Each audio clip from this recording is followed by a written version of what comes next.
tonight, and for the rest of this week, I'm going to offer up evidence that part of the strategy of this fundamental transformation of America is to silence dissent. Tomorrow I will show you through brute force. But let me show you tonight one of the most diabolical hidden parts of this plan.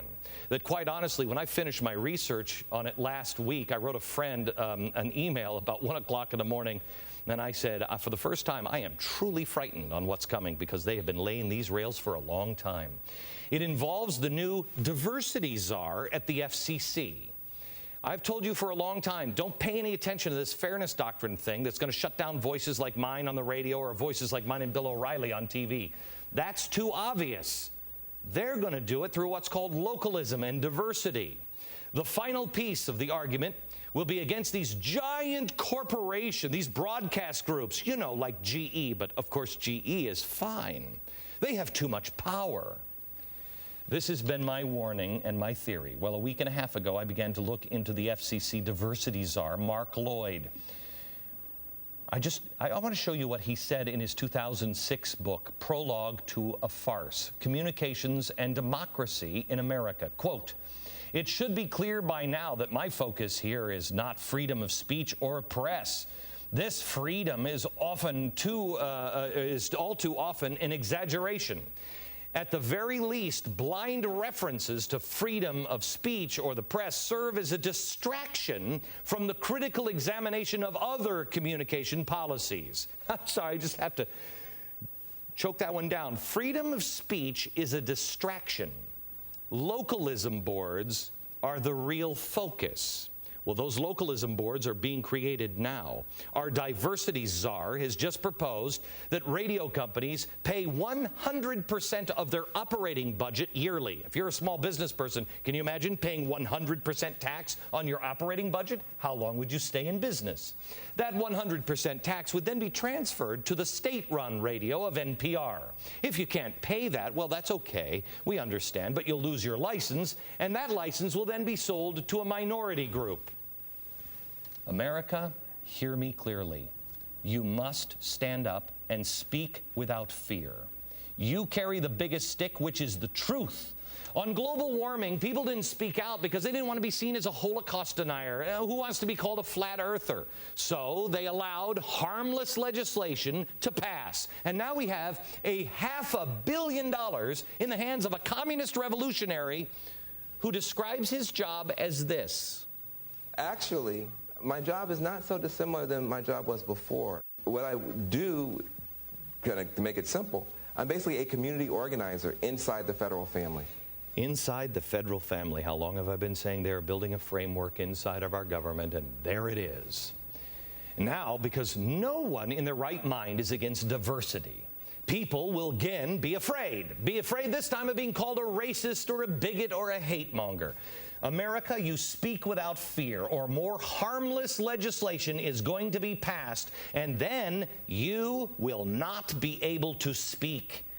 And you will experience the kind of fear that no one in this country has experienced before. All it will take, God help us all it will take is an event or an emergency. Here is Seton Motley. He is the Director of Communications for the Media Research Center. Seton, I'm going to play some video of our new FCC Diversity Czar. First of all, Officer, not Czar. He's not a czar? Not a czar. Sorry, White House. Yeah, just want to make sure. We need to get a czar in here so I know which ones are czars. Okay, so I want to play some video and help me out because for the life of me, he can't be saying what I think he's saying. Watch this.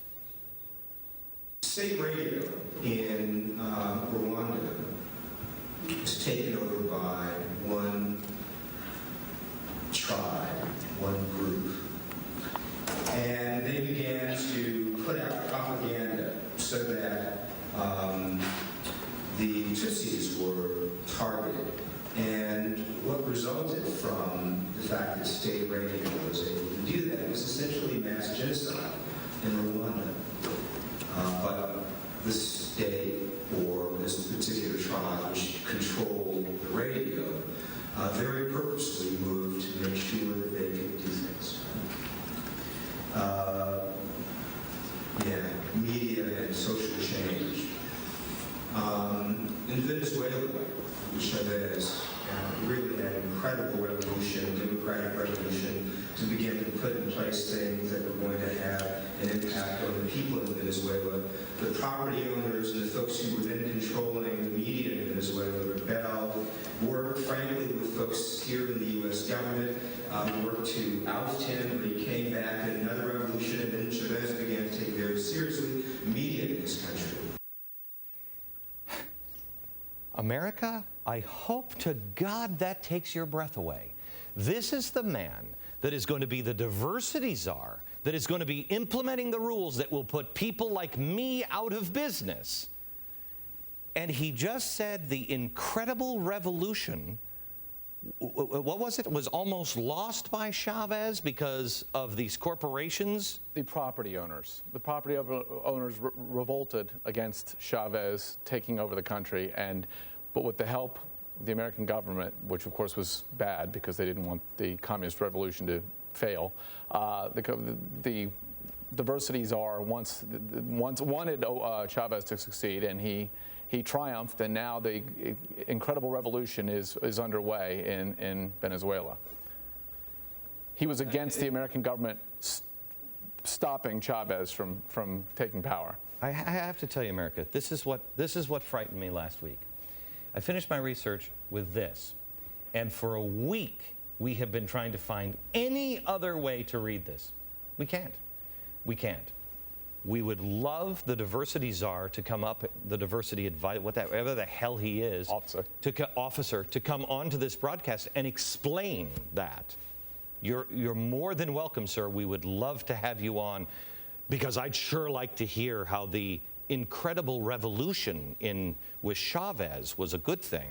But then I learned that the FCC has a new motto or slogan or focus, and it is diversity, it is competition, which is against capital, it's the way they mean competition. Is not what you mean. Yeah, and localism.